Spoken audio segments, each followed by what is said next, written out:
Hey, this is Karen, Coach's Corner Chats, and on the episode today, I have Manya Puppione. Manya, where are you and what are you up to? Yes, it's a lovely snow day in Northern Virginia, just outside DC.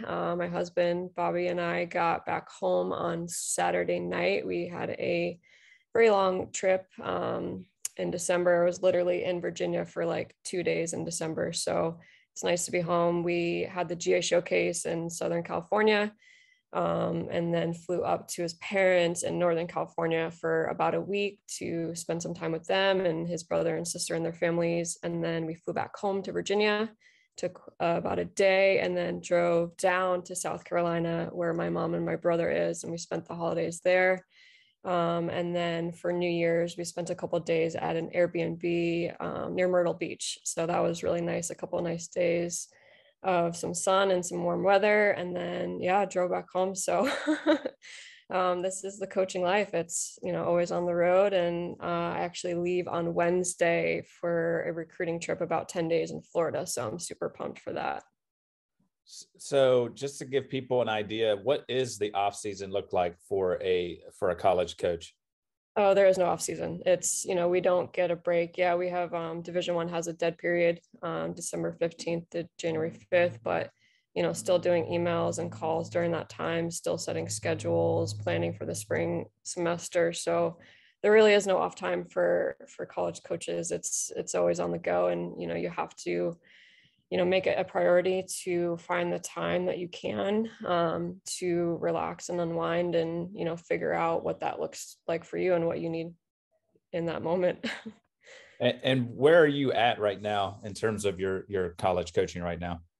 So I'm currently at George Mason University, Division 1 in Fairfax, Virginia. It's just outside DC. I started literally 2 weeks before the fall preseason started. So that was fantastic, being thrown right into the fire, but no, it was great. We had a great season, and the team and the players really, they were very open armed and to the changes, and the energy and the passion and just the relationships that I wanted to create with them. Before that, I was at a Division 3 Marymount University, up the street in Arlington, Virginia. I was the head coach there for a little bit, and before that, I was an assistant at Maryland, for about 3 years, coaching with my former college coach.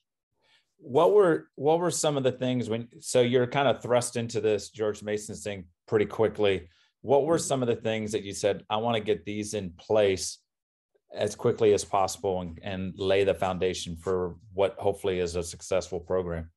Yeah, that was definitely something that I had to, think about and consider, because every team is different. My Marymount team, my Maryland team, very different than the Mason team. So you have to go in and sort of evaluate to see where the team culture is, see, what they had in place before. I have all of these ideas, but you can't make all of the changes like that first day, so you kind of have to figure out, what's the priority of what you want to do coming in. And then eventually, the spring season, I have some ideas as well. So, those 2 weeks before the preseason started, I got to meet the team over Zoom. Yay, Zoom. And I shared a PowerPoint. I'm like super OCD and super nerd. I love creating PowerPoints. So I just, shared a little PowerPoint about just who I was. I shared my values and shared my story. I've had some crazy ups and downs in my playing and coaching career and my personal life, so I shared that with them right away. Like, you have to be vulnerable with them, and be open and like help them to see, like, I'm a person too. Like, I have my hardships, I have my, my victories too. So I think setting that foundation was great. And then I took those 2 weeks to do individual, like, FaceTime calls and Zoom calls. We have a couple international players too, just to ask them, like, hey, like, what do you love about Mason? Like, why did you choose Mason? What do you want to change? What are you looking forward to? How can I help and support you? Like, how do you need to be coached? And I think, like, they were kind of shocked by that, that, like, me as their head coach coming into this preseason, like, yeah, they wanted to, impress me. The first day was very energetic and they were excited, but I think they were just shocked at, like, I wanted to get so personal with them right away and, like, understand them. So I don't know if they had that before. I'm not really sure. It's different being a female coach coming into, to a women's team. So, that was one of the changes. Like, I want to create these connections with them, and it's genuine. Like, I want to get to know them. Like, during game days, I would go have coffee with a couple of the freshmen and just hang out and not even talk about soccer, talk about everything else. So, for me, like, those relationships and creating those connections are crucial. Like, they don't care how much you know until they know how much you care. I played professionally. I played with the national team. They don't care about that. They don't care that I know how to play a 3-5-2 very well, but they know that I care about them, and, now they'll listen to me, so, that was kind of like the off the field stuff that I wanted to change. And then on the field, did teach them how to do a 3-5-2. So that definitely took some time for them to, understand and be completely bought in. I mean, they were number 3 at the time, UVA, 0-0 at halftime in a 3-5-2. Was not a 5-back. It was a 3-back against UVA. So, that was a really, really cool thing that we had going on. And then just lastly, like, my standards, I'm very particular being in with the national team and playing professional. Like, it is a whole nother level than high school or club, so I brought all those standards with me, and just, a lot of the things that I do are player led. So I presented what I had and gave them an opportunity to, add or change what they wanted, because this is their team. I'm just here to manage that. So, yeah, long story short, those are the changes that I brought in. I love it too, because there wasn't an expectation of like, hey, we're going to look at results. Like, you were like, let's make some connections, let's do chemistry, culture, that type of thing. And then you had your tactic formation thing that, like, hey, there's going to be a learning curve. But it was really cool. It sounds like to have an opportunity to be able to point at one thing like the UVA game and say, look, girls, you're getting it. It's going to take some time, but you just went against really high quality competition and had some success. Yeah, absolutely. One of the things you brought up earlier was the going back to Maryland for your coach. What brought you back that you said, hey, I want to stay here and take more time to learn from this coach? Yeah, I guess a little backstory. So I was I went to Arizona State, so that's where I played for Ray Leon, and Tracy Leon was my under 19 national team coach. So that was a connection there. After that, I broke my leg after I graduated. So I was set to go in with the national team. Obviously, a breaking leg sort of offsets those plans that you have. So I had an opportunity to start grad school in Connecticut, University of New Haven. Met with the coach there and just said, hey, like, I need to rehab. Like, I just want to, be involved with the team. I had started a girls' academy in Connecticut after that. So, like, I knew that coaching was always going to be my thing, but I wanted to play as long as I could, so having this opportunity to get my master's in business, work with the team, rehab my leg, get back into it. I was actually the goalkeeper coach for a little bit too, and I had to jump in goal. I'm not a goalkeeper, but I think I'm pretty good. But that, yeah, it was really fun, really great experience. So the timing worked out, perfectly, where I finished my master's, and then the pro league came back. There was a pro league when I was at Arizona State. The WSA had folded, and then it came back just in time for me finishing up my master's. So I got drafted to LA, played with Marta out there, unbelievable experience. And then that team folded. So then I got drafted to Atlanta. I tore my ACL the 4th day of preseason, was out the whole entire season. Definitely, a crazy journey with that, and just a lot of, lessons and mental toughness, and just focusing on the right things. So obviously after that, coaches aren't sure of you. So I went overseas to Iceland, got myself an agent, had an awesome experience coming back there. After that, I signed with the Western New York Flash, and that's when the league folded, 2012. So I literally had like 2 weeks to figure out what the heck I was going to do. Fortunately, I had a former Atlanta Beat teammate and a player who also played in Iceland at the same time, playing with a team in Finland. So I called her up. I was like, get me your coach on the phone. I just want to play. I don't care how much I get paid. So I ended up going over to Finland, playing for a team there, Åland United. It was an island in between Finland and Sweden. Amazing experience, had like the best year of my career. I was named team captain. I broke the league record for goals. I was named the best player in Finland for that year, all while like losing money, because like I wasn't getting paid much, but like I wanted to play. After that, I came back home. The league that's in place now, the NWSL, came back. So I signed with Sky Blue for my last year. My last years of playing, I'd gotten like 5 or 6 concussions. So unfortunately, after the Sky Blue season, I had to retire. Made the very difficult decision, but very good decision to retire. So, I just spent some time in Connecticut, took a little bit of time off from the game, but wasn't too long. I started coaching again for high school, started coaching club.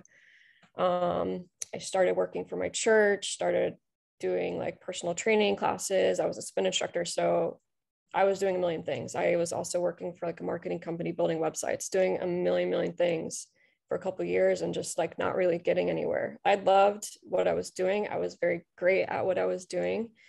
And then I was actually driving back to Connecticut from visiting my brother in South Carolina when Ray Leon, who had just gotten the Maryland job, had called me and he was like, "Hey, what are you doing?" I'm like, driving through the mountains, like, going back home to Connecticut. And he said, "Why don't you take a detour, come to Maryland, check it out. I want you to come coach with me." So, yeah, long story short, again, like that's how I got to Maryland. And, it was a very difficult decision because it was, a decision to continue to do what I was doing, being great at what I was doing. I was like looking to become a missionary to Haiti. I'd done a couple of mission trips to Haiti. It was crazy decision, just get up and leave and, trust that this was the next step in my path. And I'm very grateful that I did not make the decision. So I, drove across to Maryland, checked it out, went back home, took a mission trip to Haiti, and then made the decision to go to Maryland and coach with Ray. And it was, spent an awesome 3 years there. The one thing that I hear, the injuries come out. Yep. But then you talked about it, sharing it with your girls team or your women's team about, hey, I've gone through struggles and what have you. Where did that I'm going to get back up mentality come from? You talk about mindset and like, breaking a leg and then still you wanted to play, and then the ACL, but you still wanted to play. And then you go all the way over to Finland. And like you said, it wasn't for the money. It was because I just love playing.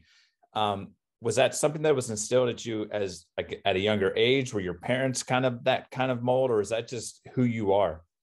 Yeah, I think it's a combination of, all of that. I have 2 older brothers, so, and I'm the youngest. So, being the youngest and being the only girl, like with 2 older brothers, like I played soccer because they played soccer, like I wanted to do everything they did. I was a total tomboy, wore their army fatigues, like borrowed their clothes and stuff like that. So, they instilled this toughness in me. Like I was their target practice. Like I would get literally beat up by my brothers.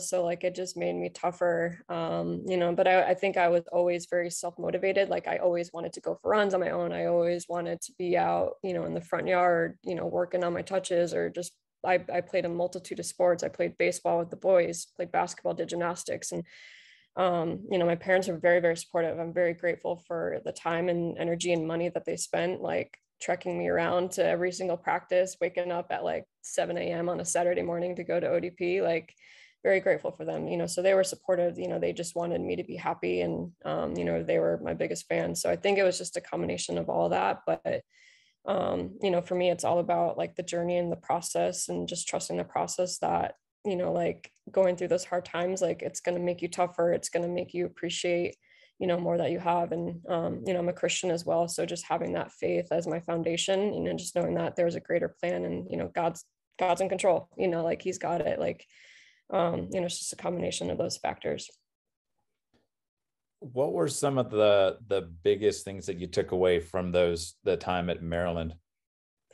Yeah, I think at first when I had gotten there, I was, and all young coaches like that's not a mistake, but it is that journey and learning process, that it was all about winning and just being at the highest level and, making your players great. Yes, it's about making your players great on the field, but also like off the field. So like that was a amazing time where my coaching philosophy shifted. Like I already had a little bit of that, from that girls academy that we created in Connecticut, created with a couple other professionals, Tiffany Weimer, Kira McCormick, Alyssa Nair.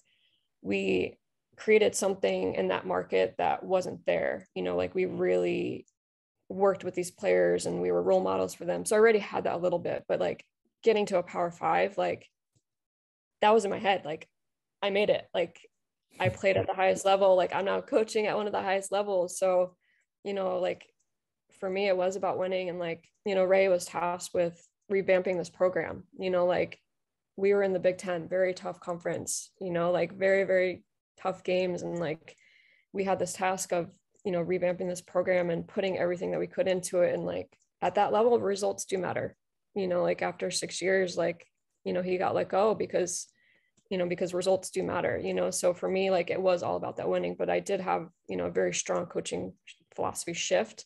And I do owe a lot of that to Yewande Balogun, who is also the assistant coach with me there. She had played at Maryland, was getting her master's there. And then, we had gone to a couple of different coaching development academies through Becky Burley, former Florida coach, who is one of my mentors and is now officially my mentor through the B course.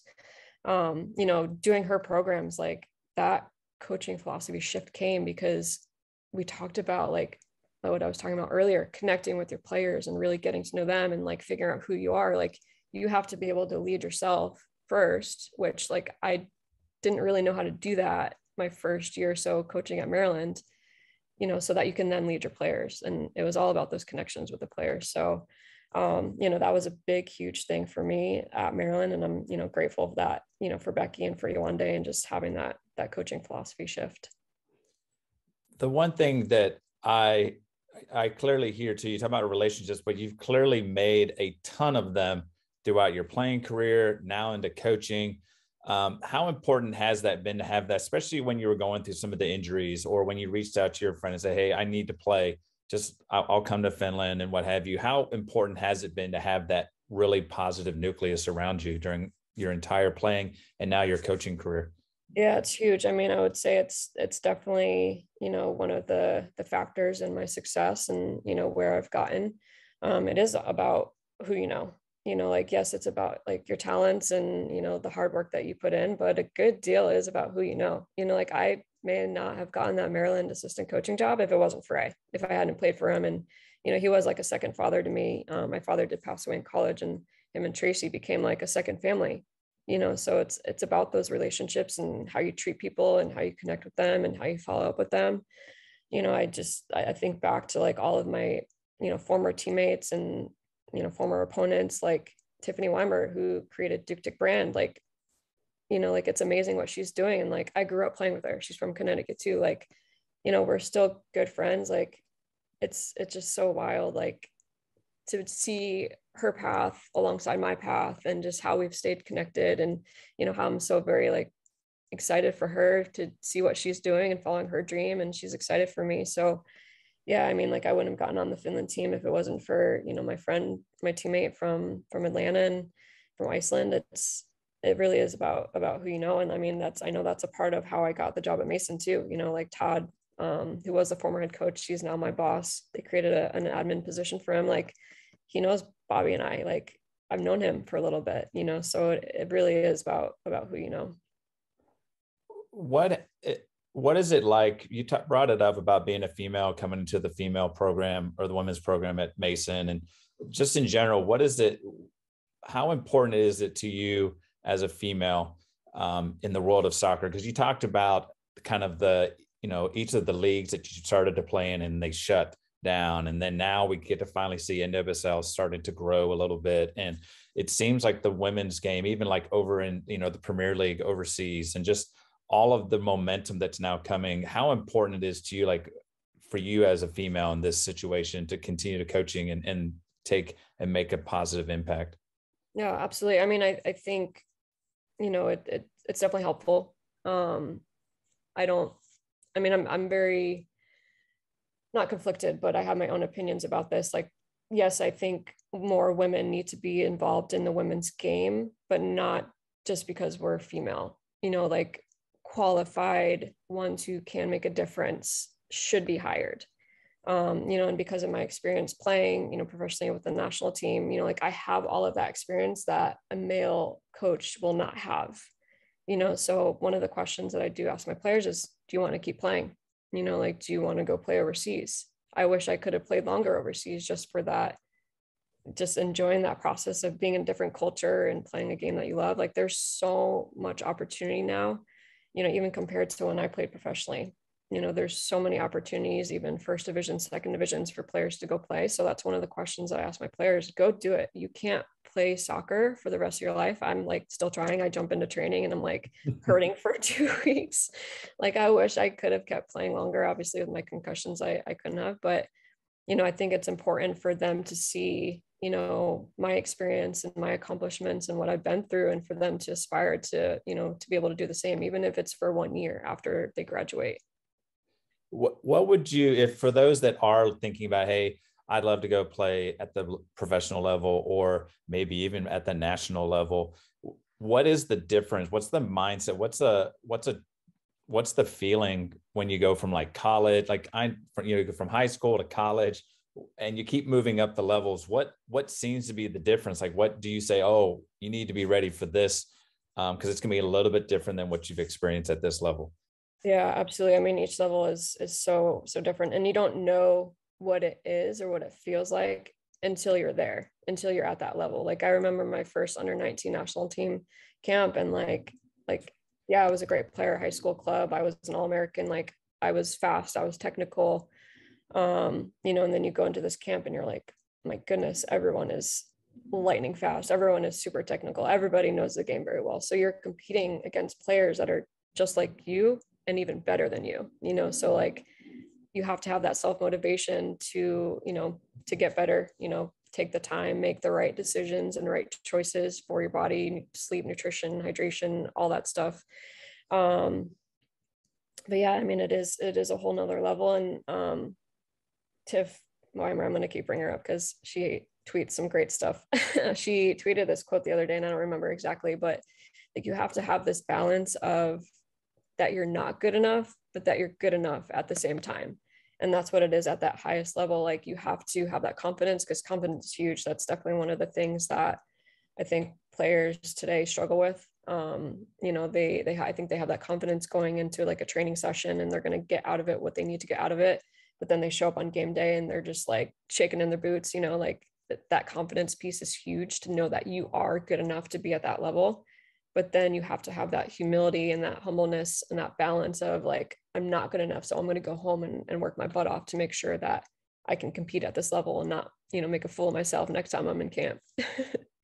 I guess it's an interesting balancing act for sure. The other thing I wanted to ask is, when you look back on the injuries and what have you, what do you think was it just bad luck? Or what do you, as you look back, like the concussions and the broken leg and the ACL, was it just kind of like, and like you said, you believe in your faith and you feel like, everything kind of happens and there's a reason, and it's landed you here where you're going to make a huge impact on George Mason soccer and beyond. As you look back, are there some things that maybe you can share with your players now to say, hey, maybe I went too hard at times, or what? Because I can tell you're very like determined. I can just picture you on the field, just running right through center backs and what have you. Are there things you look back and go, maybe if I had done it differently, maybe I'm not as injured? I don't know. Yes and no. And that's definitely something that I've learned to find that balance now, because yeah, I'm like either a million miles per hour or I'm like at rest 0, because I go a million miles per hour, like 24/7. So I've definitely gotten better. My family and friends always, give me a hard time and make jokes and stuff. But I mean, yeah, with my broken leg, I took a step, I did like a step over, I took a step and my leg broke. Not contact, like, I mean, I was wearing cleats on turf, so like I try to attribute the injury to that. Like my cleat got stuck on the turf. I don't know. But yeah, that was the second game in the semi-pro summer league. ACL, same sort of thing. Just faked one way to go the other and took a step and I felt it and I was like, I think I just tore my ACL. Like it didn't hurt or anything, didn't hear a pop, but I was like, yep, definitely just tore my ACL. So, and that was the 4th day of preseason too, in a scrimmage. So I don't know. I mean, like I said, God's got a plan, and whether at that point in my career where I just graduated from college and then my second year playing pro, like I had worked my butt off that, that winter off season in between LA Soul and Atlanta, like literally balled out. I don't know, and like maybe I was working my body too hard, and God was like, you need to slow down and figure out how to like manage being a professional athlete and take care of your body but more. I don't know. I mean, I've always been, super into like health and nutrition. Like I'm vegan, I'm gluten-free. Like I really focus on what I put into my body. I actually just gave up caffeine, which I needed to, because like I was a million miles per hour with caffeine too. But yeah, I mean, with the concussions, I actually had a couple off the field. So I feel like I'm like the clumsy athlete off the field.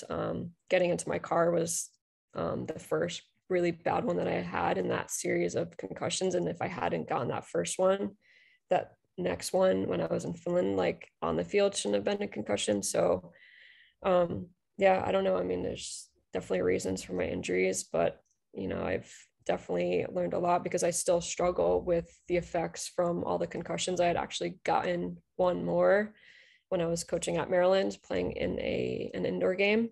And that concussion actually set off migraines. I actually developed a tumor in my brain, not that neurologists want to connect the two, but I have my own theories. So I did have the tumor removed in 2019. So I'm still dealing with the effects of that concussion and like all those pretty much like traumatic brain injuries.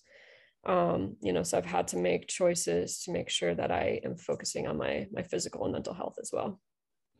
Has the focus on the physical and mental health and all that type of stuff and being vegan and all those, has that been something even as like a teenager and stuff, were you very cognizant of what you were putting in your body? And because it sounds like even talking about rest and water and all that stuff, was that something, or was that something that like even the caffeine where you have had as you've gotten older? Like I know in hindsight, I look back and go, probably not some good decisions for some of the things I was eating, or I need to work out more, all that kind of stuff.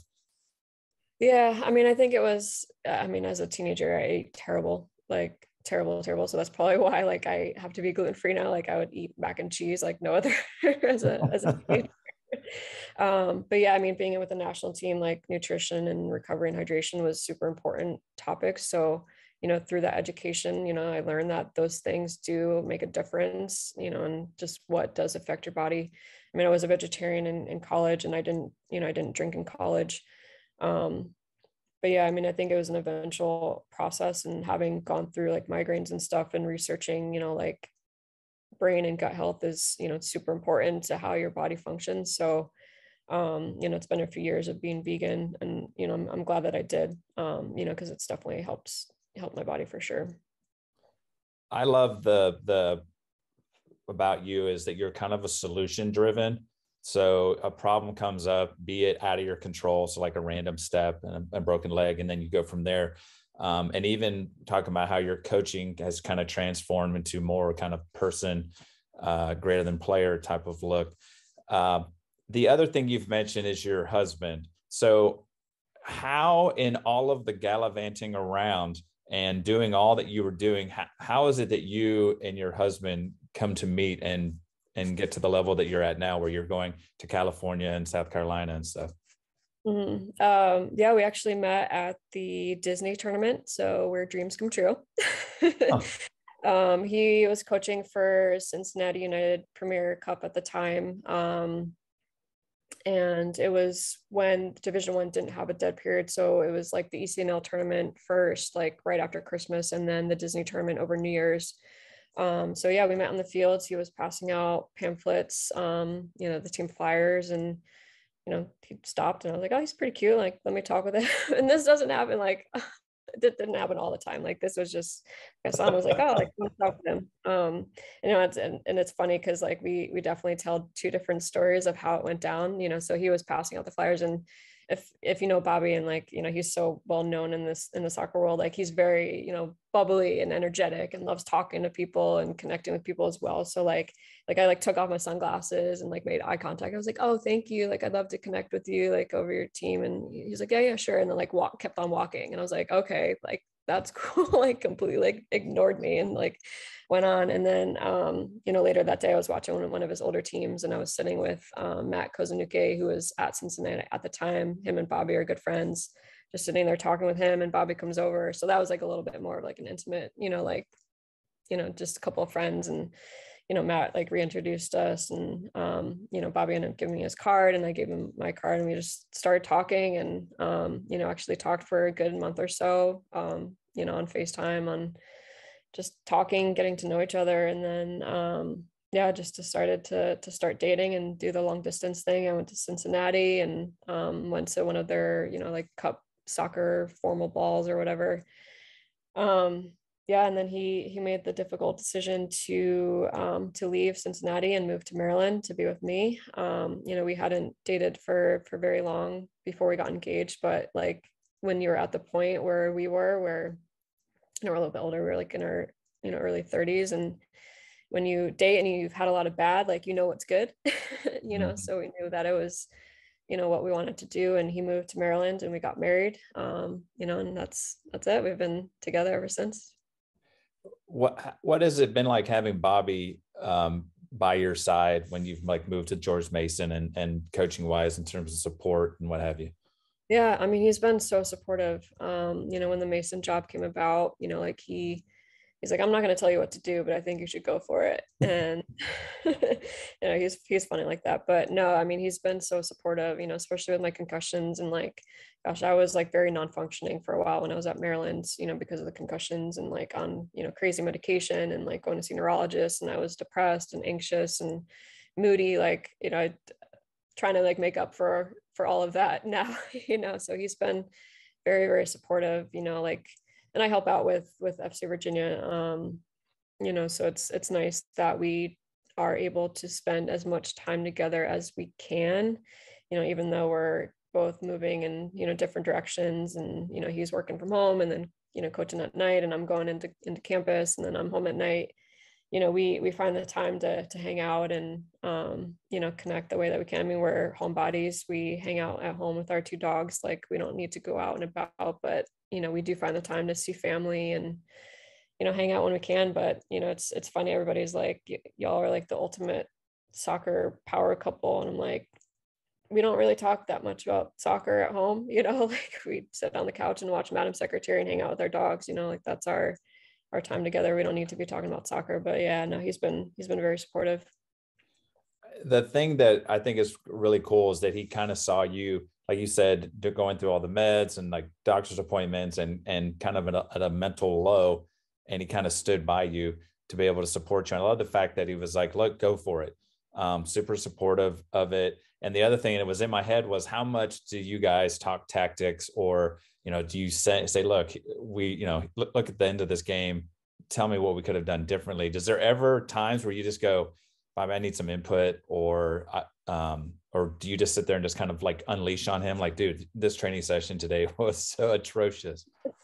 Yeah, sometimes, not too much, just because I don't think we have a difference in like philosophy or like views on tactics. It's like, I'll go to him and talk about a training session or the game, and he'll give me his opinions, and I think we like know, I don't know how to praise this, know better to like not sort of dig into like, oh gosh, like what were you guys thinking in that game? Like, we talk about stuff, and he's more supportive than like, oh, like what the heck were you guys doing? It works out that way. But yeah, I mean, like, we'll watch games and stuff together. He'll send me like something on Twitter to check out. Like, we're definitely like another resource for each other. One of the things you brought up too is like your friend Tiffany and the things that she's doing and all those types of things. What are some of the other things, like beyond the soccer field, that you're involved in that you're excited about and would like to share? Yeah. Well, there's a couple of soccer things I'm getting involved with. I shouldn't be surprised. Well, I'm all about like just like my own like personal and professional development. So I'm starting my B course on Wednesday, and through that, it's a B course with former pros. So I'm in that with Joanna Lohman, who I played with on the 21s. Never got to play with her professionally, but played against her. A good friend of mine. So I'm excited for that. And through that is the She Champions, mentorship course. So that's how I have Becky as one of my mentors. So I'm super excited for that.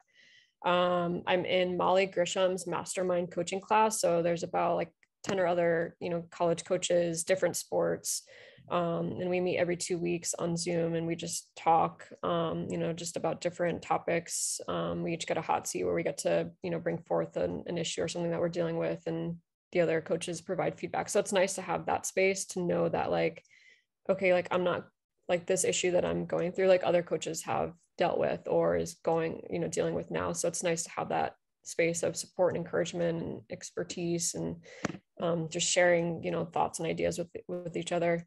So those are the two soccer on the field stuff that I'm doing now. But there's a couple other things that I've been working with others for a while, is the Reform Sports Project. So my good friend Nick, I don't even know how we got connected. I think he did an interview for me because he knew that I, through social media and through former teammates, that like I was a multi-sport athlete. So, he started this project just to raise awareness and education about multi-sport athletes and how early specialization, is detrimental to the future of, eventually what that athlete's going to go and play to. So he's interviewed amazing coaches. Like we have a board, like Nick Calhoun's on the board. Michael Phelps's coach is on the board. So it's really cool to be involved with that. And just, like I was a multi-sport athlete. So like, I know what, like doing gymnastics, playing basketball, I know what that did for me in my career for the athleticism and speed and explosiveness that I had for soccer. So, super pumped for him and just the direction that that's going in. With Mason, one of the things that I want to increase is just the community engagement, just being involved in the community. So, we partnered with Open Goal Project, a nonprofit in DC that provides soccer playing opportunities, for those kids in DC that don't have the money to pay for club sports, because we know how expensive that can be. So they got to come to a game, and we did a little mini scrimmage with them on our field after. So, definitely want to get more involved with them. Leveling the Playing Field is another nonprofit that I'm involved in. They collect sporting good equipment and gear, new and slightly used, and distribute that to those, teams and schools that don't have the money to provide that equipment for their players. So, we had a couple of our players go up to the warehouse and help sort gear. So Bobby and I are on the board for that nonprofit. So it's just nice to, be involved in the sporting world, because I know what sports did for me, the experiences and the relationships that it gave me. So, I want to make sure that others have the opportunity as well.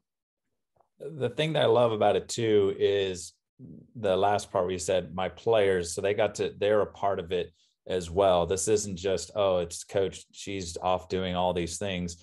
I love how in developing the community connection, how impactful. And I love the program you're in with other coaches from other sports. How cool has it been to hear, like you said, some of the input from coaches that are, maybe it's basketball or maybe it's whatever. How cool has that been to kind of hear, like you said, from other people's perspective? But you're like, you know what, when we peel all the stuff away, it's still coaching and it's still dealing with young, female or male athletes.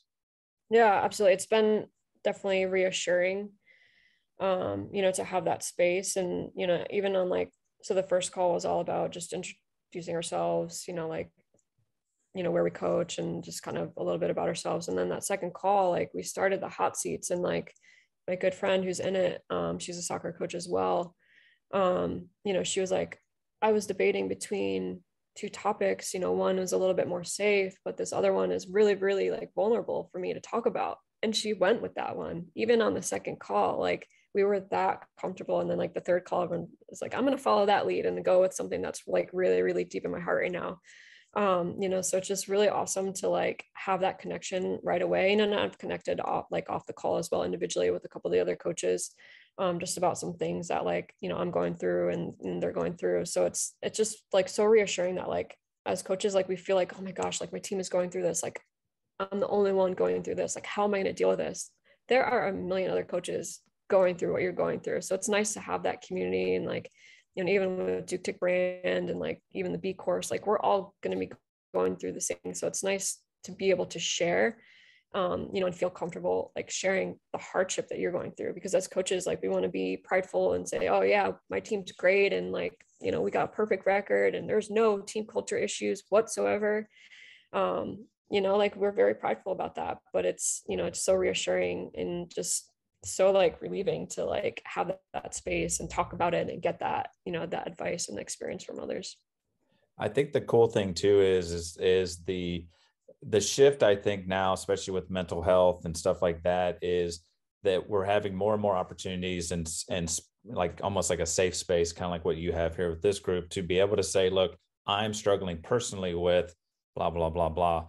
And then you're getting some feedback and you're realizing like, I'm not the only one that struggles with, whatever it might be that I'm going with, even beyond just like the specific coaching points and like my team is doing this or whatever.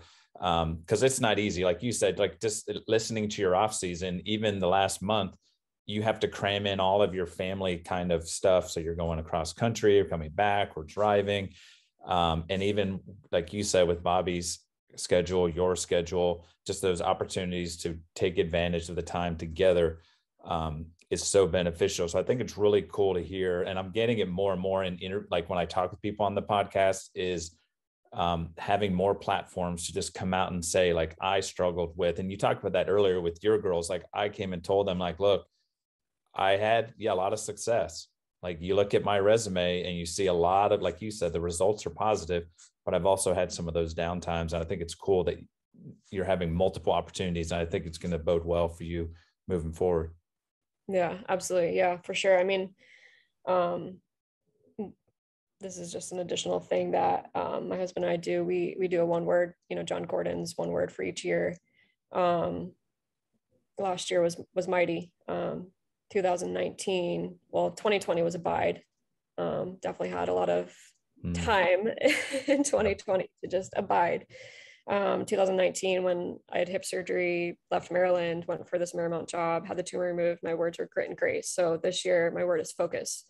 I was debating between like balance or priority, but I wanted to do focus and just what I focus on. And like a lot of that is that mental health, like because I am a million miles per hour and because I, deal with these mental and physical health issues, like I need to make sure that I'm focusing on the right things and not getting distracted. So, mental health is a big thing. It's a big thing for my players, and for my players to know that like I'm going through stuff too. And it just makes having those conversations, not about soccer, but about everything else, like so much easier. We do have a sports psych on staff and he is like overbooked. It's wild, just how much that our players are currently dealing with like on and off the field. And I know a lot of it has to do with the pandemic and what we're going through, but also the stressors of being a college student athlete. So for me to have been in that space and been in their shoes, and for me to currently be dealing with stuff now, like having those conversations, like every conversation that we have is just another opportunity to connect with them and make sure that the players know like I have their back, I'm going to support them, I'm going to encourage them, and that for them to know that they can come to me about stuff. Like, yes, we have the professionals, I'm not a sports psychologist whatsoever, that's definitely not my forte, but just for them to know that like I have dealt with stuff, I'm currently dealing with stuff, like it just makes us connect a little bit easier. Yeah, it gives it that like human piece to it where they see you beyond just like, oh, that's just coach type of thing. I always run into that as a teacher when kids see me out and about and they're like, oh, it was really awkward because I didn't think you actually went to the grocery store or whatever. Your teachers just stay home or they're at school. Exactly.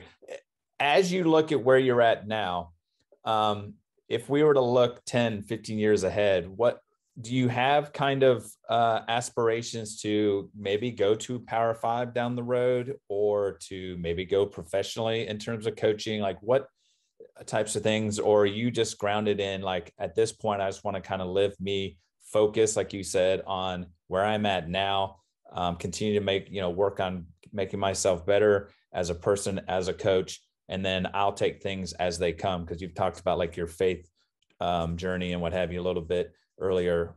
Where do you kind of see yourself moving forward?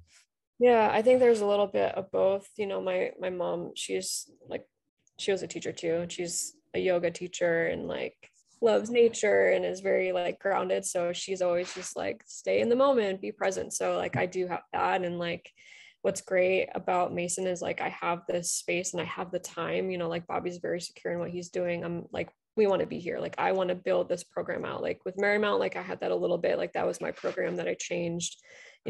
Obviously with Maryland, I was an assistant, but I had some, specific things that I did. Like I did a player development program there with goal setting, goal planning. So like I had little bits of pieces there with Maryland, had a little bit with Marymount, but now with Mason, like this is my baby. I want this project. Like I want to build it out to what I know it can be and implement all the ideas that I have. So like, yes, I'm staying grounded in this moment now with Mason of just being here and just, making myself better, making my players better, making the program better. But also like, there's nothing wrong with being ambitious and looking down the road, even as a Christian, even knowing that God has a plan. Like there's nothing wrong with like setting goals of my own. Yeah, eventually down the road, like I want to coach professionally or, coach with the national team, maybe get back to a Power Five. It'd have to be like a perfect environment for me because I know what it's like being at a Power Five. I can't even imagine as a head coach. So yeah, I mean, down the road, I definitely want to continue to get better. And, that's why I'm doing the B course, that's why I'm doing this, the Molly Grisham's mastermind class. And, there's other, non-paid resources and programs that you can do. Like I'm a total book nerd. I listen to podcasts. So, I'm just looking to get better. We talk with our team about getting 1% better each day. So that's what I'm trying to do. But yeah, down the road, definitely have some, lofty aspirations and goals. In terms of all these awesome things that you've shared and what have you, and your journey, what's a way for people to connect with you and kind of follow like the George Mason journey, or even just to connect with you and say, hey, some of the stuff you talked about resonated with me, and what have you? What's some good ways to connect and follow? Yeah, I try to be as active as I can on social media. So, people can definitely reach out to me in there. I'm very open to having conversations and connecting with people and sharing my journey and listening to others about their journey. With Mason, we do have a Twitter and Instagram, Mason W Sock. So Jordan, our SID, is amazing, and just the content that she posts, she's fantastic. So we definitely post some good stuff on there for our team social media. And then I'm on Instagram and Twitter as well. Makoski22. Makoski is my maiden name, my playing name. So I kept with that. But yeah, I'm very, very happy to speak and connect with people on social media as well. What's the importance of the 22? That was my jersey number. So that was one of my first numbers growing up, 22. And then when I started like Premier Club travel, I had a very old school coach who believed that soccer numbers were only 1 through 18. So I chose 13, lucky number 13 for a while. So that was like my high school number, my club number, my college number. And then when my first year playing pro, like I had gotten to a point in my career where I was like, I want to start enjoying the game again. Like there was so much stress and like this and that just to perform at your best. And I was like, you know what, like my first year playing pro, and I get back to playing like a kid. So I chose 22. So for my pro career, I was 22. That's really cool that has that kind of symbolic, because I was like, that's interesting that it's not a birth year and what have you. No. And I was like, and that's kind of weird, like a 22. That's so cool that it went full circle. The other thing you mentioned, and then we'll kind of wrap things up, is the person that puts out all the social and all that stuff. How important has it been to surround yourself with a staff? How important was that when you started at George Mason, like especially with you being kind of thrust into the situation? How important has it been to kind of surround yourself with people that are going to help you be successful?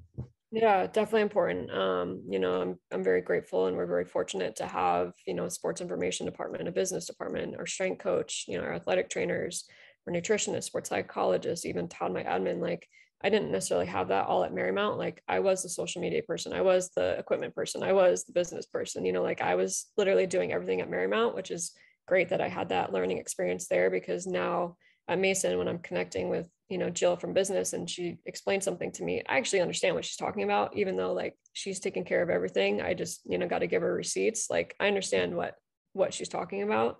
So creating those relationships who are, going to get things done for you, so important, so like that was one of the things that, I had done my first couple of weeks, even in preseason. The craziness of preseason was, be able to connect with all those people in the different departments, because I know that, they're doing a great job and they're going to be able to help me. So it's very, very nice to have all of those different departments doing what they're doing. That's so awesome. I have absolutely loved this chat. We'll go ahead and shut it down. This is Kieran with Coach's Corner Chats with Manya Puppione, and I'm out. Peace. Thank you for having me. Oh, you're welcome.